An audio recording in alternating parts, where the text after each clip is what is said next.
Bird, subject 32, right heading 5, then report localized to established runway 27 Bird, 232. Bali dikenal sebagai Pulau Seribu Pura, memiliki bentang alam sangat beragam.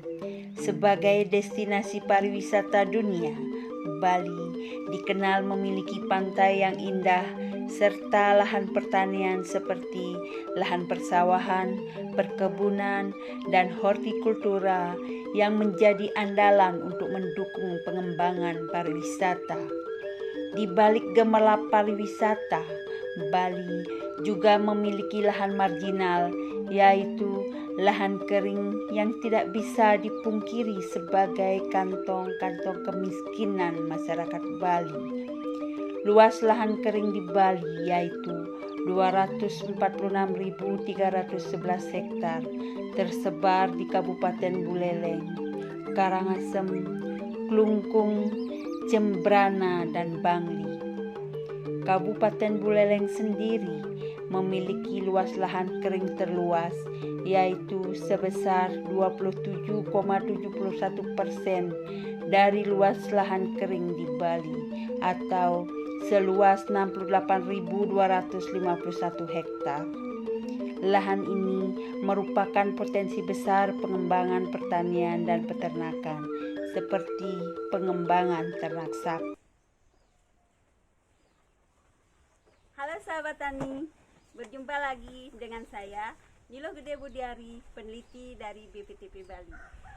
Saat ini saya berada di Gapoktan Bina Karya Bakti, Desa Musi, Kecamatan Rogga, Kabupaten Buleleng. Daerah ini berada di Bali Utara dengan agroekosistem lahan kering dataran rendah beriklim kering, di mana sebagian besar penduduknya adalah petani atau peternak. Ternak utama yang diusahakan oleh petani di daerah ini adalah ternak sapi, namun cara budidayanya masih secara konvensional. Penyediaan pakan secara berkelanjutan menjadi permasalahan utama usaha pengembangan ternak sapi di lahan kering karena tergantung pada alam dan musim. Ketersediaan pakan hijauan melimpah pada musim penghujan, namun kondisi sebaliknya kita jumpai pada musim kemarau. Di musim kemarau, pakan kering menjadi andalan petani seperti jerami jagung kering, jerami padi, dan rumput gunung. Dengan kualitas dan kuantitas pakan yang tidak mencukupi kebutuhan ternak, menyebabkan rendahnya produktivitas ternak sapi, ditandai dengan rendahnya pertambahan bobot badan serta calving interval yang panjang. Pada saat musim kemarau, banyak dijumpai petani yang menjual ternaknya karena tidak mampu dalam penyediaan pakan. Sahabat tani, untuk memberikan solusi terhadap permasalahan tersebut, maka kami perkenalkan inovasi teknologi pengolahan pakan seperti pembuatan awetan pakan silase, hay, serta formulasi complete feed berbasis pakan lokal dan limbah pertanian. Selain itu, untuk meningkatkan kecernaan pakan, juga kami introduksikan teknologi probiotik berbahan baku lokal.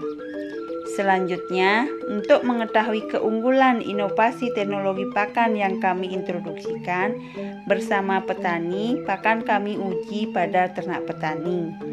Untuk mengetahui hasilnya, dilakukan pengamatan dengan cara penimbangan setiap bulannya.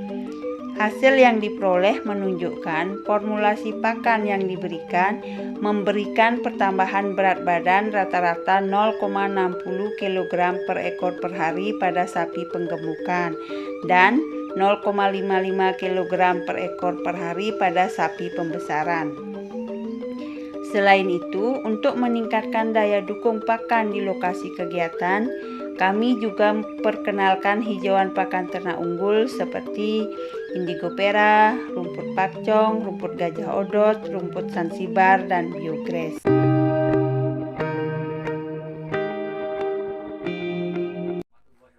Selamat pagi Sobat Tani. Hari ini tim peneliti dari BPTP Bali sedang melakukan bimbingan teknis di Desa Musi, Kecamatan Grogak, Kabupaten Buleleng, Bali. Oke, sebelum kita mengolah silase, saya jelaskan terlebih dahulu.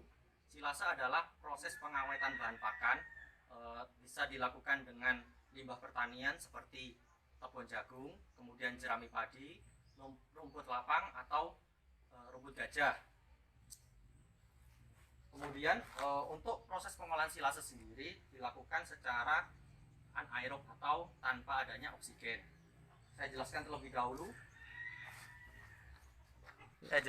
dahulu bahan-bahan untuk perlakuan silase, yakni dedak padi, kemudian molases, dan bahan utamanya kita menggunakan tepung jagung.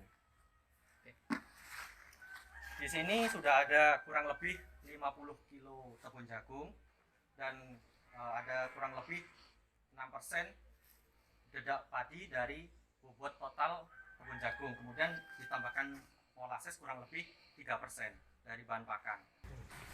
Sambil menunggu proses homogenisasi dari dedak padi dan tepung jagung, terlebih dahulu kita cacah tepung jagung menjadi 10-15 cm. Kenapa harus kita cacah? Yang pertama, untuk mempermudah kita memasukkan kepada tempat inkubasi. Yang kedua, menurunkan kadar air. Yang ketiga, untuk mempercepat proses fermentasi. Kenapa kadar air harus diturunkan? Karena kadar air ini kalau terjadi proses fermentasi akan menghasilkan oksigen. Nah, oksigen ini yang akan menghambat terjadinya fermentasi. Setelah bahan pakan dirasa cukup homogen, selanjutnya dimasukkan ke dalam tong untuk dilakukan proses fermentasi. Silakan Pak, dimasukkan ke tong. Nanti setelah dimasukkan ke tong, dimampatkan Pak ya, biar tidak ada oksigen yang berada di dalam tong. Udah Pak, jangan keras-keras, nanti nutupnya susah. Yuk, tekepin.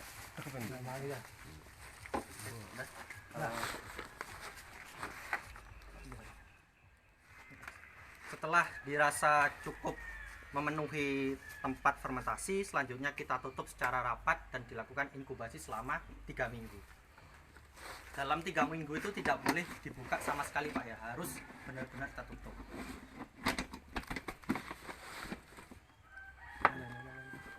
Setelah 3 minggu dilakukan fermentasi, selanjutnya adalah pemanenan produk silase. Silakan buka. Jangan dekat-dekat Pak ya, nanti karena bau fermentasi ini cukup menyengat. Oke, sedikit saya jelaskan. Ciri-ciri silase yang berhasil adalah tidak ada perubahan warna yang berarti. Jadi semisal kalau warnanya coklat itu tidak berubah dari warna aslinya. Kemudian kalau fermentasi tidak berhasil itu biasanya berwarna kehitaman. Kemudian yang paling utama, tidak tumbuh jamur. Karena apabila fermentasi tidak berhasil, pasti banyak jamur yang akan tumbuh di produk silasenya. Kemudian dari segi baunya ini tidak berbau busuk, tetapi bau asam manis. Jadi ini adalah proses fermentasi yang berhasil. Sebelum diberikan kepada ternak, alangkah lebih baiknya diangin-anginkan terlebih dahulu selama 1 jam, karena silase ini mempunyai bau yang sangat menyengat. Biasanya kalau diberikan langsung kepada ternak dan ternak belum terbiasa, itu biasanya ternak tidak langsung memakannya, tapi hanya membau-bau dulu, nanti kemudian baru akan dimakan oleh ternaknya.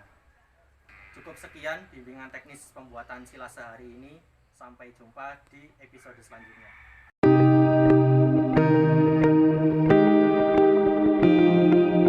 Selamat siang Bapak-Bapak sekalian. Pada kesempatan ini saya akan mencoba untuk menjelaskan tentang pembuatan complete feed. Sesuai dengan namanya, complete feed ini adalah susunan dari beberapa bahan pakan yang terdiri dari nutrien makro dan mikro di dalam satu ransum. Nah, sesuai dengan potensi limbah yang ada di daerah ini, kita menemukan 7 bahan yang berpotensi digunakan sebagai bahan pakan complete feed. Yang pertama yaitu kita menggunakan dedak padi. Ini dedak padinya. Kemudian ada dedak kulit kopi, ada dedak pohon jagung, terus ada dedak kacang tanah. Nah, untuk menambah kebutuhan proteinnya, kita akan mensuplementasi sedikit dengan menggunakan tepung kedelai. Kemudian untuk menambah sumber energinya, dan menambah palatabilitas dari langsungnya, kita pakai molasses atau limbah dari pengolahan gula. Selain itu, kita juga menambahkan sejenis mineral premix yang terdiri dari beberapa mineral makro dan mikro. Nah, untuk tahap pertama, kita akan mencampur bahan pakan dengan komposisi yang paling terbesar, yaitu dedak jagung, dedak padi, dan kulit kopi.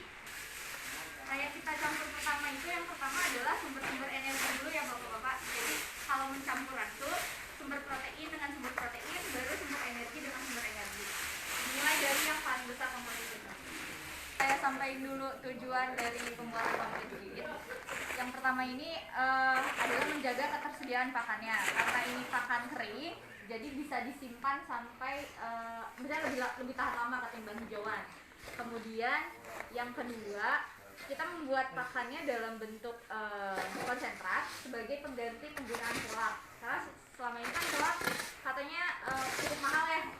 Nah, gitu. Kemudian yang ketiga, kita kan membuatnya tadi dengan bahan-bahan yang memang ketersediaannya ada di sini. Makanya diharapkan harganya jauh lebih murah, tetapi tidak mengurangi kebutuhan nutrisinya. Kemudian pakan yang kita buat sekarang itu sudah disesuaikan dengan standar kebutuhan untuk sapi penggemukan.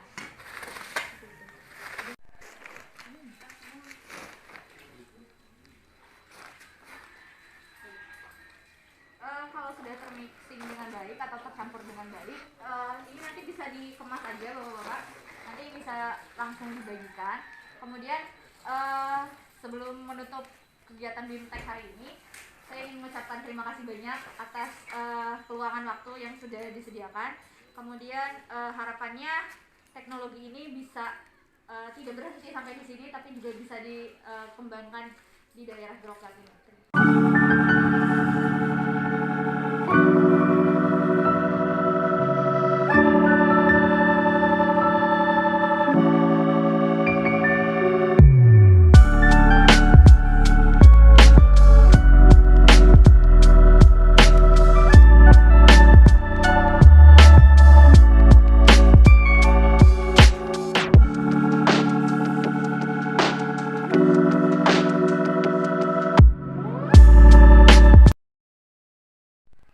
Om Swastiastu. Saya Iketut Sumadi, Ketua Gapoktan Bina Karya Bakti, Desa Musi, Kecamatan Geroka, Kabupaten Buleleng. Di sini kami didampingi oleh BPTP membuat teknologi awetan pakan untuk mengatasi kesulitan kami di musim kemarau. Dengan teknologi yang diberikan, semua kesulitan kami terjawab. Adapun pengolahan yang diberikan berupa silase, hae, complete feed, dan prebiotik kunyit. Semua itu tidak kalah dengan pakanan komersial. Bahkan ternak-ternak kami perkembangannya sangat bagus. Terima kasih. Om Santi Santi. Om. Tani Maju, mandiri, modern, yes!